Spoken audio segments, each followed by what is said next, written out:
Dollar cost averaging. What does it mean and how it can help you, particularly if you don't have a large sum of money lying around that you can invest in one go? That's what you will learn in this video, including a handy tip on how to get started easily. So make sure to hang around till the end to not miss out on that. And in case you don't know me yet, I'm Silke and I created Broke to Investing because I was fed up with the financial world telling everyone that investing is only for people who have large sums of money lying around. That is definitely not the case, and I want to put an end to that kind of gatekeeping. Join me on the ride. So let's dive in.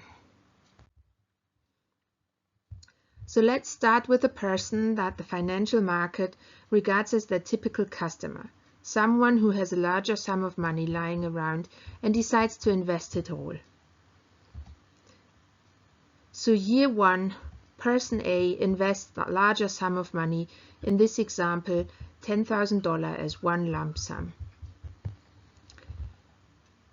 Year two, no further investment, he just leaves the money in the market. Same for year three. In year four, he equally just leaves his money in the market, but in that year there is a market crash.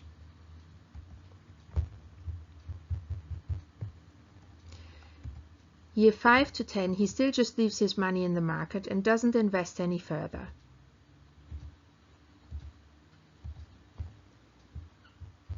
Before we look at where he's at in year 11, let's have a look at someone who the financial world would have you believe has no place in their world.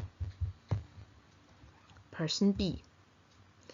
Person B invests $83.3 every month in year 1 and continues with this investment pattern in years 2, 3, and 4. Equally like person A, person B is hit with a market crash in year 4, but continues with his investment pattern. He continues to invest $83.3 every month in years 5 to 10. Let's have a look at another person's investment pattern before looking at the result in year 11 for person A and person B. Person C, again, is not the kind of customer the financial market sees their typical candidate. Like person B, he invests $83.3 per month in year 1 and follows suit with that pattern in years 2, 3, and 4. In year 4, he is equally hit with a market crash like person A and person B. Regardless, he continues with monthly investments of $83.3 every month in year 5. In year 6, he has an unexpected cash injection of $5,000, which he then decides to invest as a lump sum in one go and doesn't continue with the monthly investments in that year and the following years 7 to 10.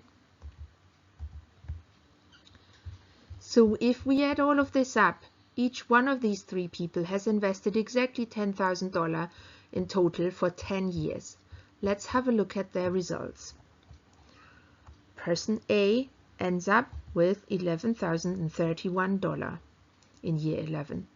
Person B with $11,575 and person C with $12,621. This shows that particularly in those uncertain times that we live in, where market crashes are likely to happen every so often, the seemingly small monthly investment pursued for 10 years can end up creating more money than one lump sum investment of a larger sum. That is in essence what dollar cost averaging is all about. By sticking to a set plan of investing in regular intervals, one is less affected by extreme highs and lows in the market. That is, of course, not to say that one shouldn't invest larger sums in one go if one has them. By all means, go and invest them, but it means that you shouldn't let yourself be put off by the narrative that only people who have large sums of money can invest. And the best option of them all is to invest a larger sum in one go if it is available, but then, in addition, to continue with monthly investments to ride out the highs and lows of the market. As you can see, person C in my example achieved the best return. That would have been even higher had he continued to invest on a monthly basis like before. I hope that this has demonstrated to you that particularly if you can't invest bigger lump sums in one go, the dollar cost averaging effect will be your friend in the uncertain times that we live in. And the sooner you start investing, even just a little every month, the better. And if you're now itching to get started but are unsure of how to go about it, check out my step-by-step guide, The Broke to Investing Blueprint, that is linked down below in the description of this video.